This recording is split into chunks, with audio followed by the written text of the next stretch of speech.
Welcome back to News Talk for this half hour. I'm joined by Dr. Stephen Cusin, patient advocate, and today we're talking about asking the right questions when it comes to your test results, because as we were discussing, test results do not always equate having to have something done, but you got to ask the right questions first. There's no perfect test. You'd like to think there would be. A perfect test would be one that's completely sensitive and specific. It's positive, that means you got it. It's negative, you can walk away and know you don't. They don't exist. Mammograms would be a good example. If a woman has a positive mammogram, she's going to want to go to her doctor and understand more about the test sensitivity. What does it mean? So let's take a trip to the airport first. Okay. When you go through a metal detector or a chemical detector at the airport, that test is going to be 100% sensitive. It's not tolerating to have a gun or a chemical on board that can explode. So anything it finds, it's going to... Anything's going to set off the alarm. And that means all guns and all chemicals will be found. But there are going to be a lot of false alarms. You and I are both set off those metal detectors. That's the price you pay. And what happens is you get a pat-down. In medical testing, when it's positive, you don't assume that you have what they're talking about, and you get a lot more than a pat-down to prove that you do. So if you have a positive mammogram, you'd kind of like to go to your doctor and find out what it means, what the chances are that you have cancer. Doctors, when I was trained, we're talking about a million years ago, and current training, there's nothing on uncertainty, probability, statistics, how to discuss it and how to understand it. And so they did this exam on doctors. They said, here's a positive mammogram, here are all the numbers you need to inform patients. And doctors got it wrong.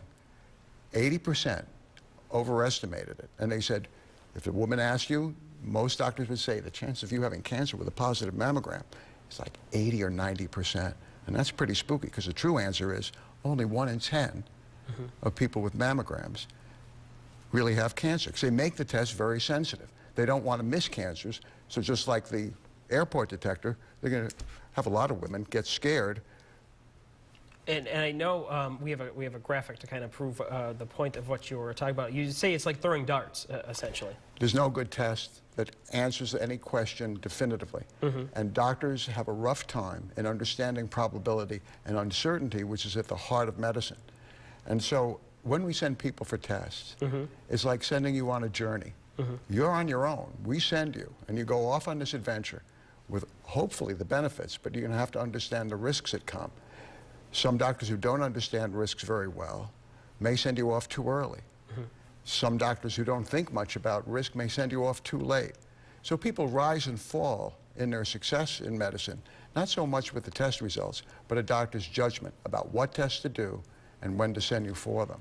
I'm sure a lot of people, when they're sitting in the doctor's office and they're getting these results, not only are they probably in a sense of shock, but there's a confidence level about questioning your doctor.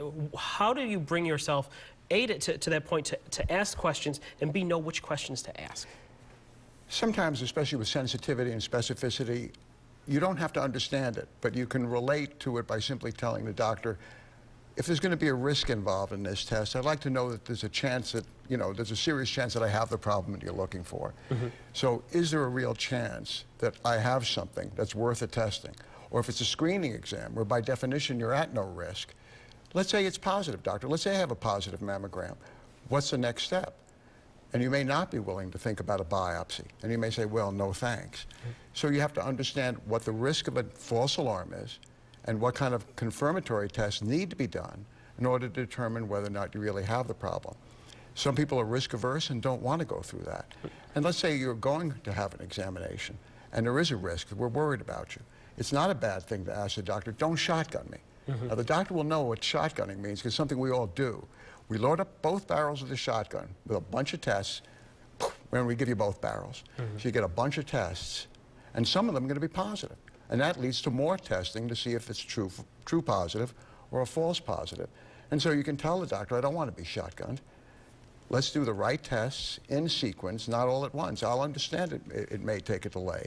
Sometimes that's possible and sometimes it's not, but the doctor will know that you're aware of risk, false positives, false negatives, and the need for confirmatory tests that themselves sometimes give false positives and false negatives. All right, we're unfortunately out of time, but Dr. Stephen Cusin, thank you as always for joining us. We appreciate it. We will be back with News to Go right after the break.